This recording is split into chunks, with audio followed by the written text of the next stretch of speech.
Então, irmãos, o tema da nossa mensagem, que é a última, né? Se fazer alguma coisa vai ser aleatória, mas de estudo em capítulo, você não pode parar o Evangelho. Nós falamos alguma coisa aqui na quarta-feira, né?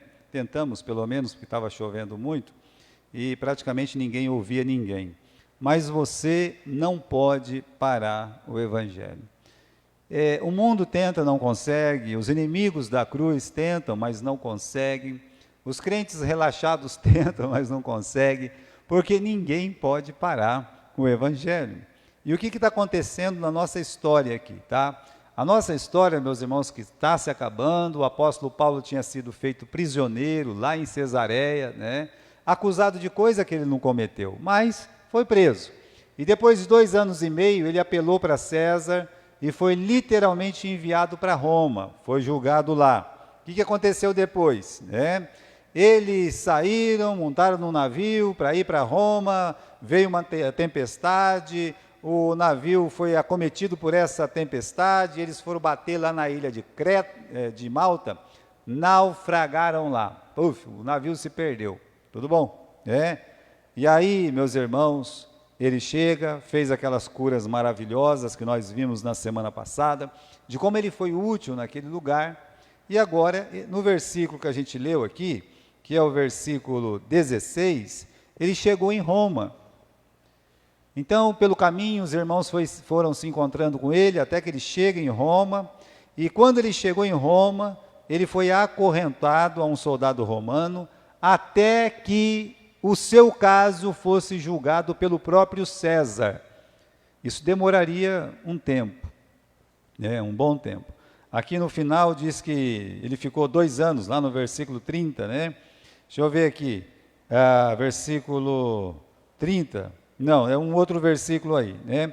Mas que ele ficou um bom tempo, meus irmãos, é isso, versículo 30, Paulo ficou 2 anos inteiros.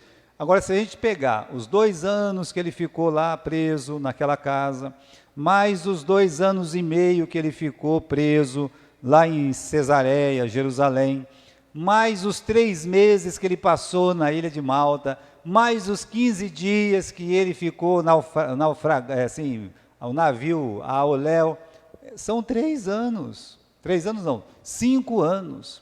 São 5 anos que o apóstolo Paulo, ele está preso. E como é que um missionário vai pregar preso? Como é que ele pode fazer evangelismo? Como é que ele vai expandir o reino de Deus se ele está preso?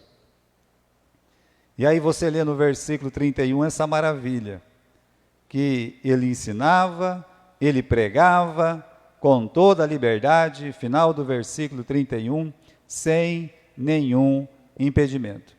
Aí, meus irmãos, olha, não importa o que aconteça o que aconteça, o Evangelho, ele vai seguir. Não importa o que já aconteceu com muitas igrejas, com a igreja de Roma, com a igreja de Antioquia, com a igreja de Jerusalém, não importa o que acontece com as muitas igrejas na atualidade. Quantas igrejas, elas só têm o nome, por exemplo, de Batista, mas eles não têm nada de Batista, eles são tudo menos uma igreja batista.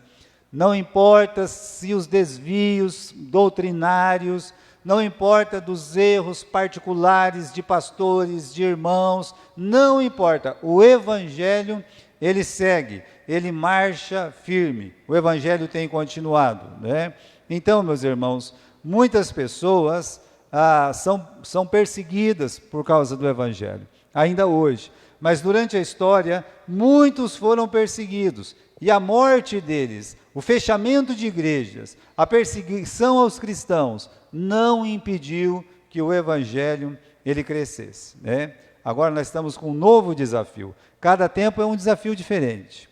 Por exemplo, antes era espada, perseguição, desvio doutrinário por conta de interpretação errada da Bíblia, mas agora vivemos um novo tempo. É uma nova história. O mundo está vivendo uma nova nomenclatura, Tudo está mudando. Você nunca ouviu falar essas questões de gênero como você está ouvindo falar hoje, tá certo? Você olha a posição do Estado em relação ao desejo que eles têm de querer fechar o trabalho da igreja como ele é, não fechar a igreja, mas como ele é, né? E eu vou citar um exemplo para vocês. Na Nicarágua, não é que o ditador lá quer fechar a igreja. Essa conversa ela não está muito certa. Eu vou explicar o que está acontecendo lá. O que acontece lá é que ele quer que a igreja abre, mas ele quer que a vila, sabe? Numa vila que nem o Jardim Santa Clara, que a vila, todo mundo vai lá e vota para ver quem que vai ser o líder espiritual deles. Entenderam? Quer dizer, e para ele isso aí que é democracia, né? As pessoas têm que votar lá na sociedade. Então a pessoa não é nem crente, a pessoa não é nem salva, a pessoa não é nada, mas ele tem o direito de votar para escolher o líder lá. Então, é uma coisa esquisita que o mundo nunca viu. Mas vai começar a ver. Nós estamos vendo coisas completamente diferentes hoje, porque o mundo está mudando. E essa geração não percebe, mas a nossa geração, ela percebe essa mudança. Agora, não importa o que aconteça com este mundo, com a mudança de conceitos, de valores, o Evangelho vai continuar acima dessa mudança. Não importa se eu, você ou qualquer outro cristão se desviar ou se cair, o Evangelho ele vai seguir, o Evangelho ele vai continuar. Se esse homem tombar, outro vai se levantar. Se os que sentam nos bancos tombarem, o Evangelho ele vai continuar. E a chave de todo o livro de Atos está nesse versículo 31. A chave é essa aí. Não é só do capítulo 28. A chave do livro de Atos é Atos capítulo 28, versículo 31, que diz assim: pregando o reino de Deus e ensinando com toda liberdade as coisas pertencentes ao reino de Deus. Ou seja, ninguém pode parar o Evangelho. Não vai parar. Pastor, por que não conta o final da história de Paulo? Porque não acabou, né? O que aconteceu lá com as outras igrejas tal? A história não acabou. É uma história inacabada. O capítulo 29 está sendo escrito por nós. Essa é que é a verdade. Então, o Evangelho, ele continua. Esse versículo, ele para mim, ele é humanamente incoerente, porque Paulo está preso, porque ele está amarrado a um soldado romano, porque ele tem uma saúde debilitada, porque ele tem uma sentença de morte que será cumprida, a cabo ele vai morrer, não é? Então, é incoerente falar que não prenderam o Evangelho, se prenderam o principal dos pregadores do Evangelho. Então, humanamente, é incoerente. Mas Paulo, ele explica a força do Evangelho. 2 Timóteo, capítulo 2, versículo 9. Pelo qual, o Evangelho, eu sofro a ponto de ser preso como criminoso. Ele está explicando a prisão dele em Roma. Ele está explicando a prisão dele acontecida lá em Cesareia e em Jerusalém. Ele está dizendo, olha, eu sofro, né? Eu sofro a ponto de ser preso como criminoso. Mas ele acrescenta, eu estou preso, eu sou visto como um criminoso, mas a palavra de Deus, ela não está algemada. A palavra de Deus não pode parar. Algumas pessoas, às vezes, elas falam assim, quando eu sair, eu quero ver o que vai acontecer. Não vai acontecer nada. Se o Gilberto olhar e dizer assim, olha, quando eu sair, não vai acontecer nada, né? Vocês vão perceber que no mês que eu não estive aqui, a escola dominical funcionou. Os cultos funcionaram. Pregações edificantes. A obra continua. O apóstolo Paulo, para mim, um exemplo de todos os apóstolos, aquele mais abnegado, aquele mais serviçal, aquele mais sacrificial, e realmente ele é diferenciado no livro de Atos, mas ele já morreu. E a obra só cresceu depois que ele morreu. Então, irmãos, a pergunta é: como foi possível o Evangelho ser ainda mais proclamado? Como foi possível o Evangelho crescer ainda mais com o apóstolo Paulo preso por 5 anos? Ou em Roma, completamente fora. Por exemplo, quando ele estava lá em Jerusalém, em Cesareia, muitos conhecidos, mas em Roma já mudou a história, né? Uma megápole, né? Uma grande cidade, não é a mesma coisa. Poderíamos dizer que ele poderia ficar isolado. Mas 3 coisas, meus irmãos, aconteceram nesse período, né? Como foi possível o Evangelho ser ainda mais proclamado? 3 versículos revelam muito para nós. Primeiro, esse de 2 Timóteo 4,17. Ele foi, meus irmãos, o Evangelho cresceu primeiro pela ajuda do Senhor. É interferência direta de Deus. Olha o que diz esse versículo. Todavia, o Senhor permaneceu ao meu lado e me abençoou com forças para que por meu intermédio a mensagem fosse plenamente proclamada. Ele está dizendo, enquanto eu estive preso, Deus, o meu Senhor Jesus Cristo estava lá do meu lado. Eu estava preso, mas Jesus estava do meu lado. E isso foi possível, ele está dizendo ali, né? Por meu intermédio, a mensagem foi plenamente proclamada. E todos que não são judeus a ouvisse. Ele está dizendo isso. Cresceu. Por quê? Porque Jesus esteve comigo e plenamente. Eu pude pregar plenamente. Em primeiro lugar, então, como foi possível o Evangelho ser mais proclamado, anunciado, com a ajuda do Senhor? Segundo, pela própria circunstâncias de prisioneiro, ou a situação de prisão. Vamos agora em Filipenses capítulo 1, versículo 12 e versículo 13. Aí o apóstolo Paulo diz assim, está aí na tela também, né? Até o pessoal de casa pode ver. Portanto, irmãos, para que saibais que tudo o que me aconteceu tem, ao contrário, servido para o progresso do Evangelho.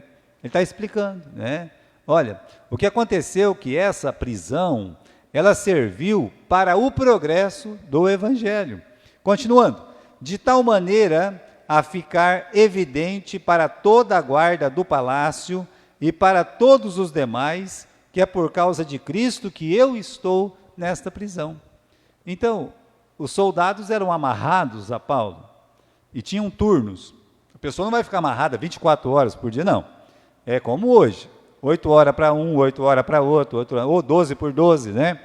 E mesmo que fosse 24, né? Seria assim, 24 por 24 ou 24 por 36, é assim que funciona, os horários. Então, muitos soldados foram amarrados a Paulo. Era fácil, ele olhava e falava, eu posso te fazer 2 perguntas? Não, estou supondo aqui, ele podia usar o método do evangelismo explosivo. 2 perguntas, né? Posso te fazer uma pergunta? Pode, né? Tem tempo, né? Eu acabei de ser amarrado em você, eu vou ficar aqui mais 12 horas, pode perguntar, né? Se você morresse agora, você sabe para onde você iria? Estou pensando em morte. Não, só um exemplo, né? Você sabe?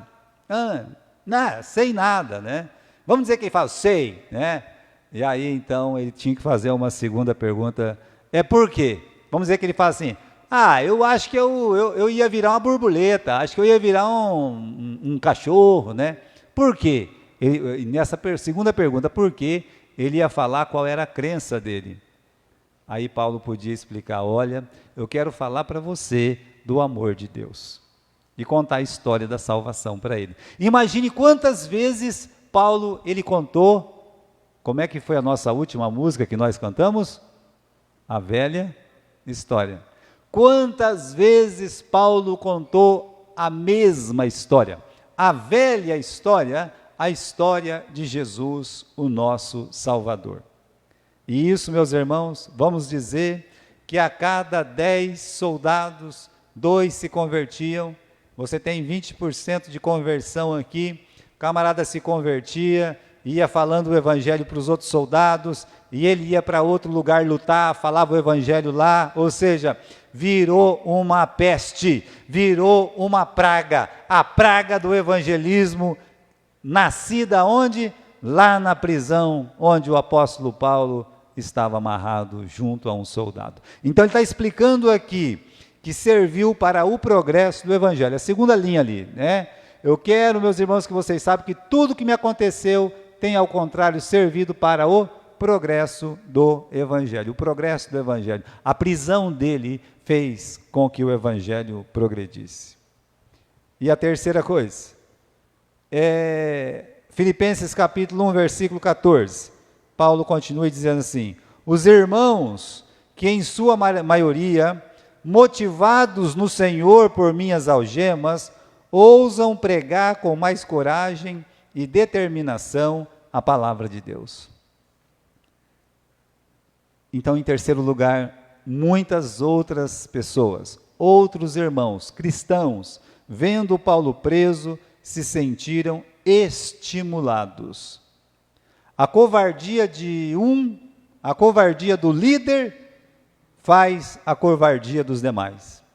Mas a ousadia, a coragem do líder vai levar à ousadia e coragem dos demais.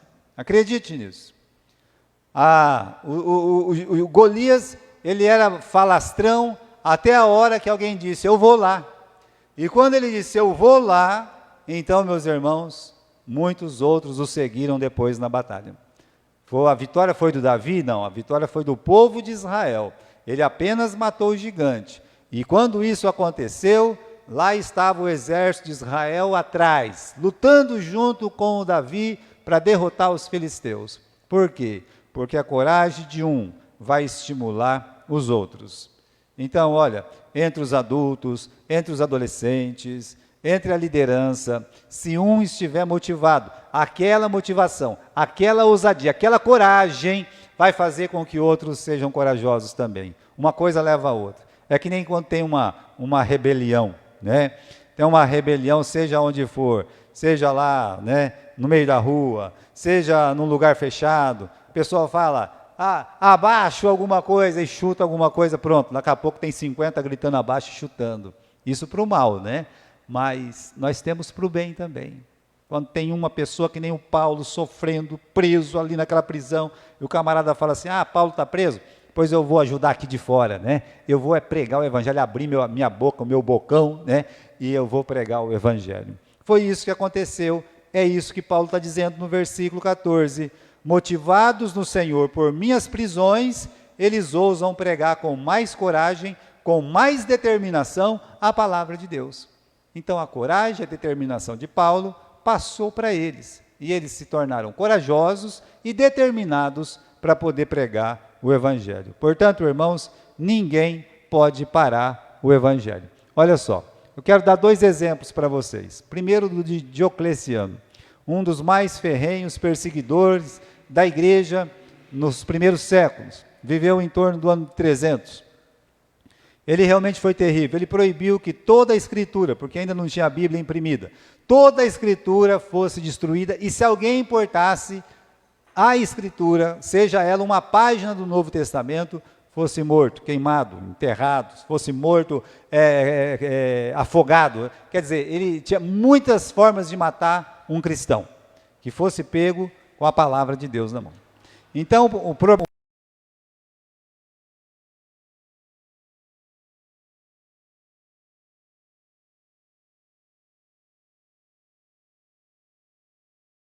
o cristianismo. A ideia dele era essa. Bom, o que aconteceu? Morreu. Ele morreu e não conseguiu destruir o evangelho. Só que 13, 14 anos depois, o sucessor dele acabou se convertendo, que é o Constantino. E quando Constantino se converteu, ele favoreceu a causa do cristianismo. E aí ele deu uma ordem. Qual ordem que ele deu? Está lá, 25 anos depois que o Diocleciano morreu. Então, o Constantino tornou-se cristão e ordenou que 50 cópias perfeitas da Bíblia fossem feitas a custo do Estado, do governo. O Estado que antes perseguia, agora, olha só, né? Em cima do túmulo do Constantino, nós vamos fazer 50 cópias fiel do Novo Testamento, da Bíblia, nós vamos fazer. Né? Então, irmãos, o Diocleciano, com toda a força, poder e glória dele, mundana, não conseguiu impedir o Evangelho. Um outro que eu quero citar, eu não sei como é que fala em francês, né? Mas vamos ler aqui em português o Voltaire, né? Eu acho que deve ser outro jeito que fala.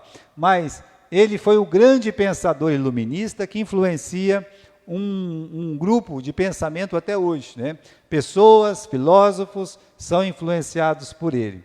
Ele dizia que os evangelhos era uma invenção, que Jesus não existia, e se existisse, esse Deus era um comediante. Ele tinha uma boca boa para falar contra Deus, contra o evangelho e tudo mais. Agora, ele falou uma frase muito interessante, né? Ele diz assim: 100 anos a partir de agora, não haverá uma Bíblia na terra, além de alguma que algum curioso por antiguidades possa procurar. Pessoal, não vai ter nenhuma Bíblia, daqui 100 anos não vai ter nenhuma Bíblia mais. Se tiver, vai estar lá jogada no sebo, né? Em antiquário, em museu. Mas ninguém vai querer mais a Bíblia. Bom, ele morreu, o Evangelho está vivo. Já passou mais de 200 anos, desde que ele morreu. O Evangelho continua vivo. 50 anos após a morte do Voltaire, a Sociedade Bíblica de Genebra mudou-se para a sua antiga casa. Veja só, a ironia, né? A Sociedade Bíblica de Genebra, é como é a nossa Sociedade Bíblica Brasileira, comprou a casa que ele morava. E ele tinha uma imprensa. E a Sociedade Bíblica de Genebra usou a imprensa dele para produzir o quê? Milhares e milhares de Bíblia. Então, ninguém pode parar o Evangelho. Não dá para parar o Evangelho. E aí, meus irmãos, nós estamos quase terminando, né? Só para terminar, o apóstolo Paulo chegou em Roma e ele falou com os líderes judeus. Paulo sempre pregou primeiro para os judeus, ele nunca deixou de fazer isso. Tá? Jamais ele deixou de fazer isso. Então, se alguém disser assim para você, Paulo, o erro dele foi porque, né, tem um pensamento aí, daquele pensamento dos messiânicos, né, que o erro de Paulo foi porque parou de pregar para os judeus. Ele nunca parou de pregar para os judeus, tá? E Paulo explica o motivo da sua prisão para esses irmãos, né? Ele mandou chamar os judeus e explicou, falou: olha, eu sou inocente, eu não fiz nada para ser preso, me mandaram para cá, mas eu estou inocente. E os líderes deram uma resposta no versículo 21 e 22. Vamos dar uma olhadinha lá. Primeiro, né, disseram que eles não foram informados. Pessoal, nós não fomos informados, não recebemos de ti carta alguma. Só que aí eles falam uma outra coisa. Eles falam o seguinte: olha, nós estamos ansiosos para você nos falar o que você sente dessa seita. Agora, a palavra seita aqui, usada no Novo Testamento, é heresia. Então, quando Paulo chamou os líderes judeus, eles foram, falaram: não, nós não temos nada contra você, ninguém falou nada de você, tá? Só que nós ouvimos falar dessa seita aí, dessa heresia, e nós queremos saber o que você pensa dessa heresia aí. Se referia a Jesus, a palavra de Deus, ao cristianismo, tá? Essa foi a resposta dele. Então, o que o apóstolo Paulo fez, meus irmãos? Ele então foi falar no versículo 23, marcou um dia para eles, né? É o seguinte, vocês querem saber? Então eu vou falar para vocês. Ele transformou a casa dele numa igreja, numa casa de oração, num local de cultos. E aí ele explicou, né? Versículo 23, havendo-lhes assinalado um dia, muitos foram ter com ele a pousada, as quais declarava com bom testemunho o reino de Deus, e procurava persuadi-los à fé em Jesus, tanto pela lei de Moisés, como pelos profetas, desde a manhã até a tarde. Bem, meus irmãos, ele começou a pregar a palavra de Deus, foi firme, sabe? Foi lá, de capa a capa da Bíblia, na lei, nos profetas, de sol a sol, né? Ele não parou, meus irmãos. Que coisa do Paulo, né?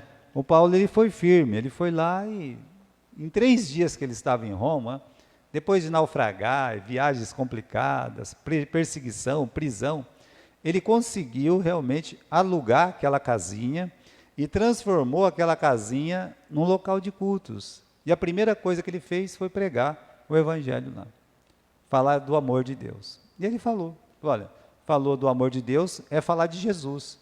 E falou, tentou persuadi-los à fé em Jesus. Eles se converteram? Não é dito de conversão, né? Se você olhar aqui no final, você vai ver no versículo 29, né?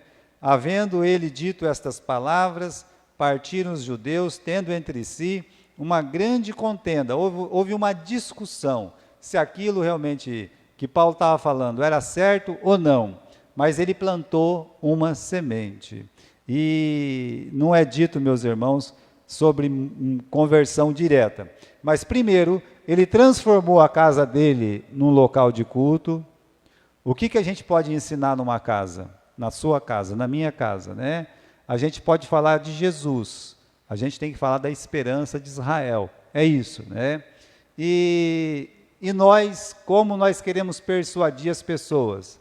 Você pode abrir a sua casa para fazer um culto, chamar o pastor, dizer, ô pastor, vem fazer um culto aqui na minha casa. Qual que é a vantagem? É que geralmente vem um vizinho na casa que jamais vai vir na igreja e vai ter um quebra-gelo. Por quê? Porque aquele vizinho vai ver que a igreja evangélica, que a igreja que o amigo vai, não é um bicho de 7 cabeças. Então, quebra, né? É por isso que é tão bom um culto no lar. E também, meus irmãos, o resultado desse culto no lar, para a gente poder terminar, ele pregou de manhã até a tarde, prontidão.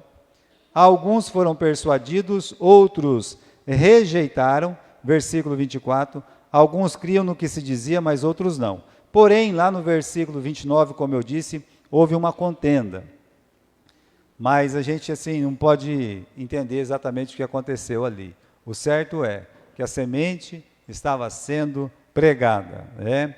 Vai ser sempre assim, um coração vai se abrir e o outro vai se fechar. Paulo, ele ensina o quê? O mesmo que Jesus. Jesus estava lá com aqueles 2 discípulos perguntando, esperávamos que ele fosse o Messias, a esperança de Israel.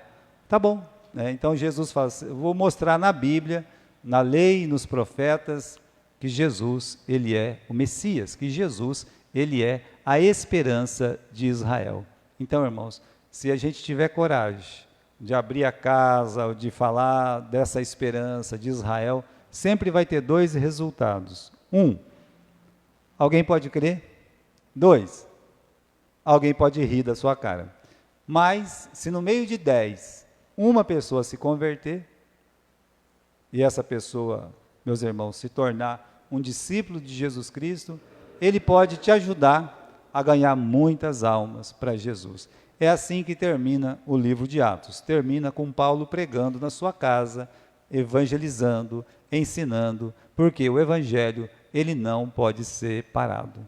O evangelho não pode ser algemado. E ele está andando por aí até hoje. E eu espero sinceramente que a nossa igreja seja uma agência desse evangelho não parar. O evangelho não pode parar, né?